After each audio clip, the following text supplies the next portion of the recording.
Here is the rephrased and restructured version of the text you provided, following all your instructions. At first, I dismissed it as me just being overly anxious, but then I saw the footage. With trembling hands, I held my phone up to my husband's face, forcing him to look. The nanny cam showed something terrifying. His sister, Lisa, completely unconscious on our living room couch, while our 4-year-old daughter, Emma, wandered unsupervised into the backyard, toward the pool. That very pool she could have drowned in, while Lisa slept off whatever had knocked her out. My name is Riley Anderson. I'm 35 years old, and never in my life did I imagine I'd be arguing with my husband about something this serious. Mark and I had what most people would call a dream life, stable careers, a gorgeous home just outside Boston, and the light of our lives, our little Emma. When Lisa, my sister-in-law, returned to town and offered to help with childcare 3 times a week, we thought we had found the perfect solution. But it didn't take long for signs of trouble to appear. Lisa's been struggling lately, Mark would say, his fingers tangled in his hair with frustration. The divorce really shook her. Maybe she just took something to help her sleep. I stared at him stunned. A sleeping pill? While responsible for watching a 4-year-old. Lisa had been unconscious while Emma roamed the backyard alone for 12 whole minutes. And that wasn't even the full extent of the danger. There were strange men showing up during her babysitting shifts, men who clearly had no business being in our home. Mark flushed with embarrassment when I pressed further. They're probably just friends trying to support her, he murmured. Friends who go through our medicine cabinet and toss empty beer cans in the kitchen trash? I asked sharply. Emma told me one of them played doctor with Lisa in the guest bedroom, while Lisa was supposed to be caring for our daughter. Setting up the nanny cam had been a desperate move, one I hoped wouldn't be necessary. But after weeks of increasingly troubling signs, wine bottles hidden beneath piles of trash, unmarked pills under the sofa cushions, random men's belongings appearing without explanation, I needed undeniable proof. What I ended up finding was more disturbing than I ever anticipated. I want her out, I said, firm and unwavering. No more babysitting. No more keys. No more risking Emma's safety. Mark looked torn. Riley, she's family. We can't just turn our backs on her. Maybe we could talk to her, lay down some boundaries. Boundaries? I could hardly keep the disbelief out of my voice. She left Emma unsupervised by the pool. What if something had happened?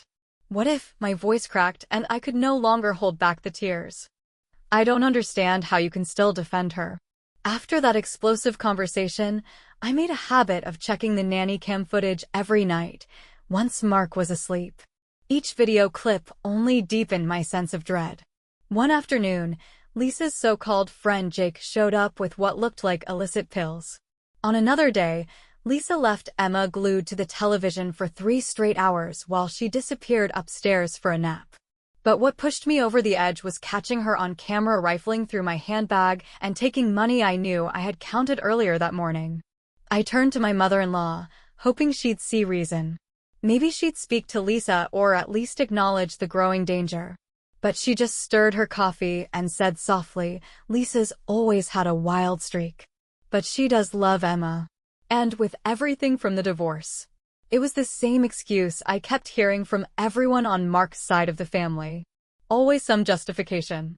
Always another reason to ignore the risks. My sister Kate, however, had no patience for sugarcoating. You need to get that woman out of your home, she told me firmly after watching some of the footage. If Mark refuses to protect your daughter, then you have to step in. This isn't about loyalty to family. This is about Emma's well-being. I couldn't stop thinking about how vulnerable Emma was, how she adored her Aunt Lisa without fully understanding what was happening. The time Emma confided that Lisa's friend had given her special candy that made her sleepy chilled me to my core. When I asked more, Emma said, Aunt Lisa told me not to tell anyone. That was when I started staying home on the days Lisa was scheduled to babysit. I claimed my job had shifted their remote work policy. Quietly, I installed more cameras throughout the house. I documented every incident. The findings were relentless. Bottles with other people's prescription labels. Suspicious phone conversations. Instances where Emma was left alone while Lisa locked herself away with unfamiliar men. The breaking point came during a family dinner. We were at my mother-in-law's place. Lisa arrived a full 2 hours late and clearly wasn't sober.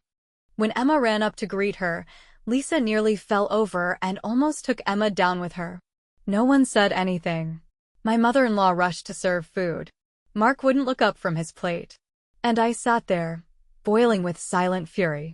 That night, I confronted Mark once again. "This can't go on," I pleaded. "She's not only hurting herself anymore. She's a threat to our daughter." He just muttered something vague about the importance of family. That was the moment it hit me. He wasn't going to act. So I would. Even if it cost me my marriage. I began collecting evidence with precision.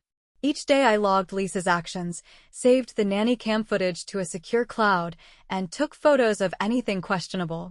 Kate helped me install motion sensors at every entrance so I'd know who came in and when. The alerts never stopped. Lisa brought in strangers at all hours. Emma was taken out without me knowing. And the late-night visits only grew more frequent. Let me know when you're ready for the next part, or if you'd like adjustments. Here is the rephrased version of the passage, rewritten according to all your guidelines. Everything reached a breaking point when Emma developed an unexplained rash. A routine checkup with her pediatrician revealed traces of an unfamiliar substance in her blood. When asked, Emma casually mentioned that Aunt Lisa had given her some special juice to help her sleep. My stomach dropped. I immediately arranged a family gathering at my mother-in-law's house. Everyone showed up, Mark, his parents, and of course, Lisa. I connected my laptop to the television and played a series of video clips I had compiled. The footage showed some of Lisa's most alarming behavior, passing out while in charge of Emma, inviting strange men into our home, taking pills with them, and leaving Emma alone near the pool. Lisa jumped up, shouting that it was a violation of her privacy and tried to snatch the laptop. "You had no right to record me," she yelled. I held my ground and responded, I had every right to ensure my daughter's safety. Then I dropped the bombshell. Emma's test results indicated sedatives in her system. I asked Lisa to explain. The room went completely silent. My mother-in-law broke into tears. My father-in-law, who usually remained quiet in family matters, turned to Lisa with an expression of disbelief. Mark just sat there, pale and wordless. "It was only Benadryl," Lisa muttered. She wouldn't sleep. I pulled out the doctor's report. "Try again." These were prescription-level sedatives, exactly like the ones you and your guests have left lying around our house. That was when my father-in-law finally spoke. "Lisa, is this true? Did you give Emma drugs?" Lisa looked exhausted as she admitted, "I just needed a break. Watching a kid all day while going through a divorce is too much sometimes." I turned toward Mark, who still hadn't spoken. "This is it. Either Lisa leaves for good, or Emma and I do. You decide." The pause that followed was heavy, almost endless. Mark glanced between his sister and me, tears in his eyes. But I was unyielding this time. I wouldn't compromise. Not when it came to Emma's well-being. 2 days later, I returned home early from work only to find Lisa trying to force her way into our house. She had been removed from babysitting responsibilities, and Mark had finally changed the locks. But there she was, banging on our front door. The moment she spotted my car, she began yelling. "You destroyed everything.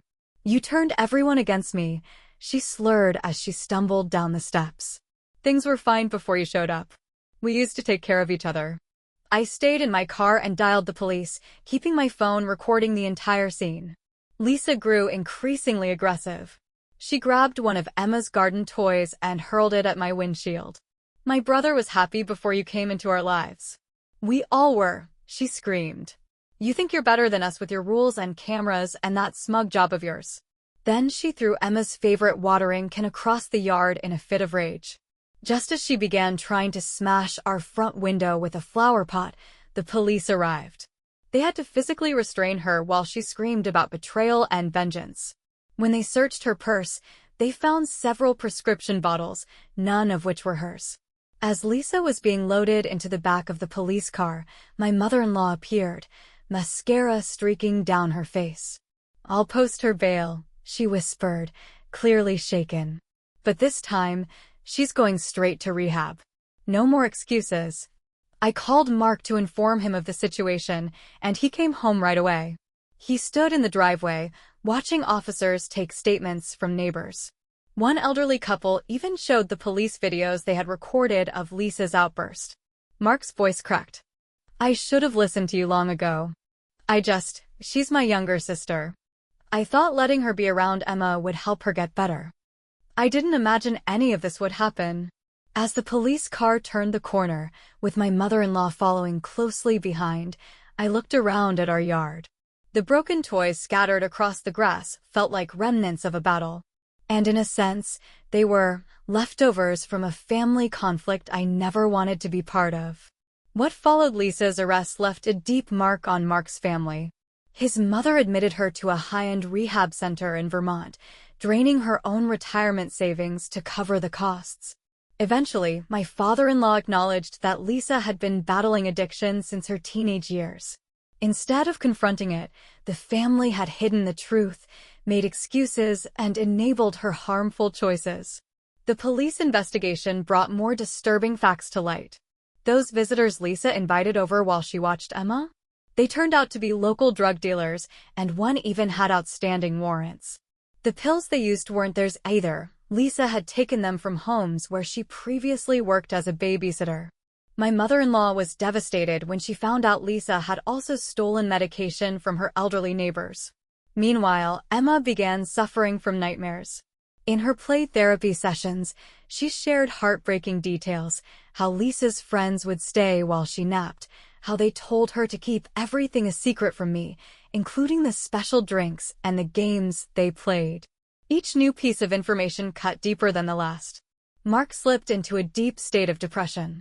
Here's the rephrased version of that section, following all your guidelines. He carried a heavy burden of guilt for failing to protect Emma, for not trusting me sooner, and for allowing his sister's destructive behavior to go unchecked for so many years. Seeking clarity and accountability, he began therapy, trying to understand the reasons behind prioritizing his sister's well-being over his daughter's safety. One night, he opened up to me, saying he often thought about their childhood. Back then, he had felt a deep responsibility to protect Lisa. With their father constantly away on business trips and their mother occupied with charity events, Lisa had depended entirely on him.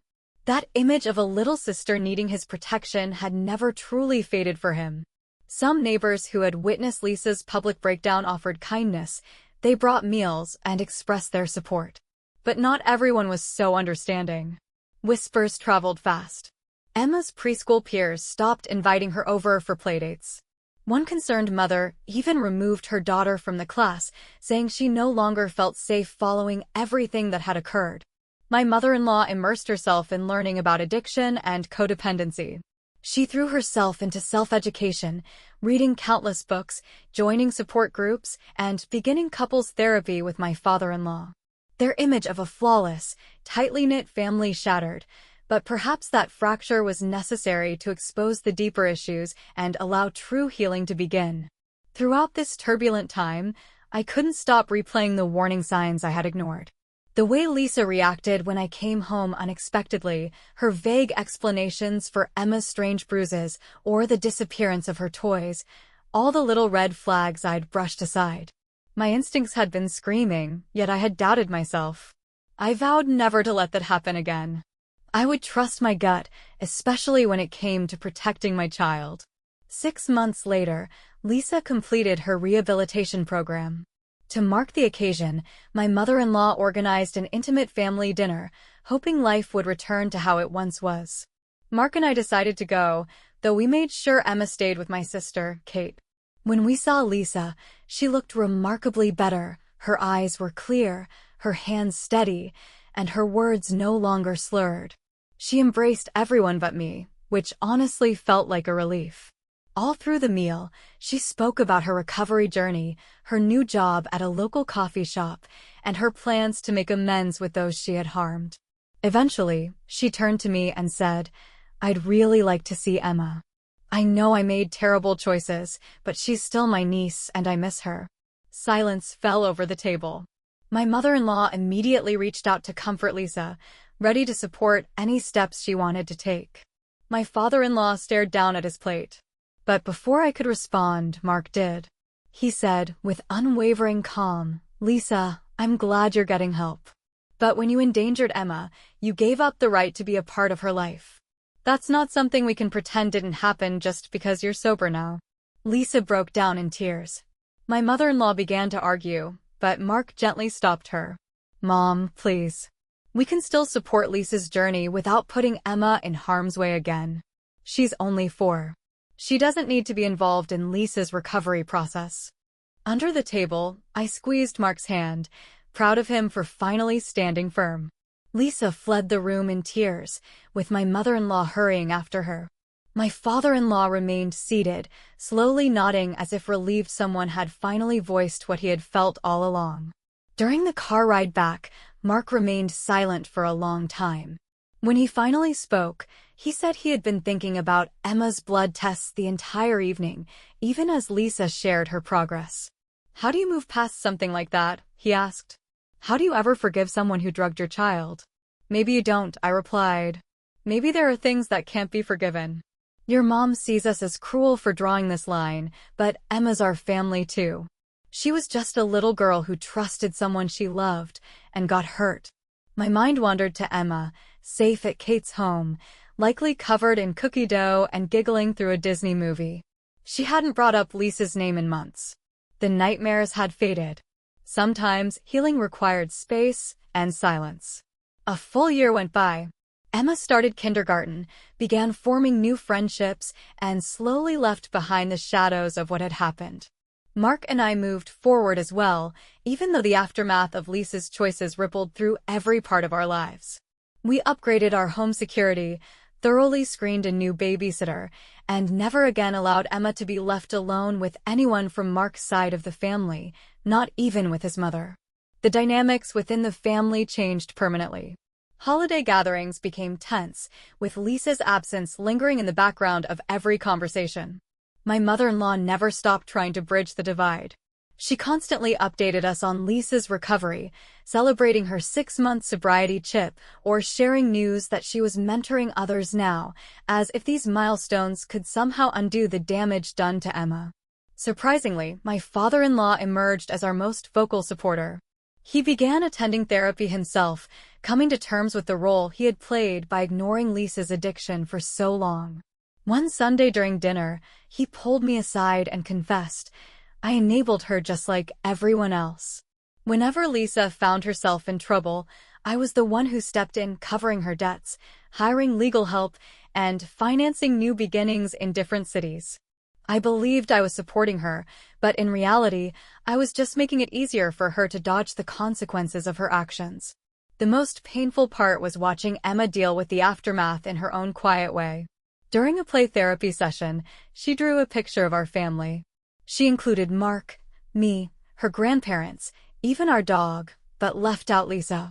When the therapist gently inquired about the omission, Emma simply shrugged and said that Aunt Lisa wasn't nice, had done bad things, and she didn't want to play with her anymore.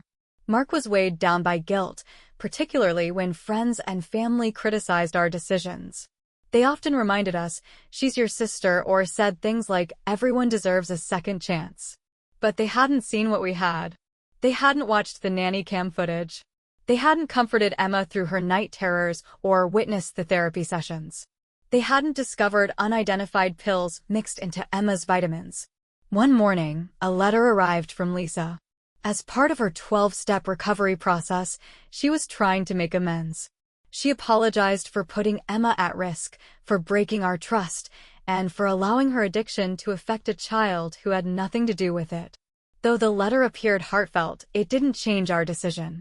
Some bridges, once destroyed, simply cannot be rebuilt. Despite everything, my mother-in-law continued advocating for Lisa. "She's been sober for a year," she would say. "She has a steady job now, a new place to live, and she misses Emma terribly." But Mark and I remained steadfast. Lisa's journey of healing was her own, and it didn't require Emma to be part of it. Unexpectedly, we found comfort in other parents who had experienced similar struggles with addicted relatives. They shared their own stories, helping us feel less isolated. My sister Kate stepped in as a steady, loving presence for Emma, naturally becoming her favorite aunt and offering the stability Lisa never could. Even some of Mark's cousins opened up, admitting they'd harbored concerns about Lisa for years, but had been too afraid to voice them. Throughout this ordeal, Mark and I grew closer. What could have fractured our marriage ended up reinforcing it. We learned to back each other up, to trust our instincts, and to always prioritize Emma's emotional and physical safety over the expectations of others. We came to understand that protecting a child sometimes means making tough choices that others may not understand or agree with. Emma's 6th birthday party became a clear symbol of how far we'd come. Instead of Lisa passed out on the couch, we had responsible adults keeping a watchful eye on the pool. Gone were the random strangers. Now, the house echoed with friendly conversations among parents and joyful laughter from children. Emma thrived in this nurturing environment, surrounded by care and healthy boundaries. My mother-in-law chose not to attend the party. She was visiting Lisa in Vermont. My father-in-law, however, came on his own, bringing a beautifully handcrafted dollhouse he had spent months building. When Emma hugged him tightly and called him the best grandpa ever, I noticed tears forming in his eyes. Later, after the celebration ended and we were tidying up, he brought up Lisa again. Quietly, while clearing away paper plates, he mentioned that Lisa's new therapist believed reuniting with family might support her recovery. Mark, his voice calm but weary from repetition, responded with resolve, "That's not going to happen." Surprisingly, my father-in-law nodded in agreement. I told her the same. Her recovery has to be about her, not about regaining access to Emma. Some things just can't be undone. That night, while looking through the birthday photos, one image made me pause. Emma stood beside her cake, grinning brightly at the camera, surrounded by her new friends from kindergarten. She seemed like a completely different child, confident, joyful, and secure. The fearful, clingy version of her from the days Lisa was around had faded. She no longer had nightmares. She wasn't afraid to be left alone. She trusted her new babysitter, a kind retired teacher we had carefully selected. Mark saw me lingering over the photo. "Sometimes I wonder if we're being too hard on Lisa," he said softly. Then I remember those pills and Emma's juice. Or that footage of her wandering around the pool by herself. Being sober doesn't undo all that. Kate, who had stayed behind to help clean up, overheard him. She gently reminded us of something often said in Al-Anon: you didn't cause it, you can't control it, and you can't cure it. Lisa's struggles were not ours to fix. Our responsibility was to Emma, to keep her safe, to give her the security she needed. That message stayed with me. We hadn't caused Lisa's addiction, nor could we steer her recovery or heal her. All we could do was choose the right path for our own family. That meant setting firm boundaries and ensuring that Emma's safety always came first. Even now, my mother-in-law continues to update us on Lisa's progress, perhaps hoping we'll reconsider. Lisa has maintained sobriety for 2 years. She works at a recovery center and tries to make amends where possible. But there are some doors that need to stay shut and some boundaries that must remain in place, especially when a child's well-being is at stake. Emma doesn't ask about Aunt Lisa much anymore, and when she does, we respond with honesty that suits her age. Here is the rephrased version of the passage you provided, following all your instructions. We explained to Emma that Aunt Lisa had made decisions that put her in harm's way. While we were relieved she was finally getting the help she needed, our top priority remained keeping Emma safe. 3 years after Lisa's emotional breakdown in our front yard, Emma entered the 3rd grade. During a class project on family trees, she illustrated our family and added a small annotation beside Lisa's name, "Lives far away because she was sick and made choices that weren't safe." Her teacher reached out to us, expressing concern, but once we explained the context, she appreciated our openness with Emma. That drawing was meaningful. Mark's father had it framed and hung proudly in his workshop. When his wife voiced her disapproval, he firmly defended his choice. "This is what happened," he told her. "We can't rewrite the past just because it makes us uncomfortable." Mark, too, found a path toward peace by joining a support group for people with siblings struggling with addiction. There, He came to understand that loving someone doesn't mean excusing harmful behavior, that boundaries are necessary for safety, not acts of cruelty, and that shielding a child from harm isn't disloyalty, but responsible parenting. Gradually, our lives found a new rhythm. We started our own family traditions to replace those that once revolved around Lisa. Sunday dinners were now held in our own home, no longer at his parents' place. Holidays became quieter, yet more calm and joyful. Emma developed a close bond with my sister Kate, who became a steady presence and example of what a positive, caring aunt should be.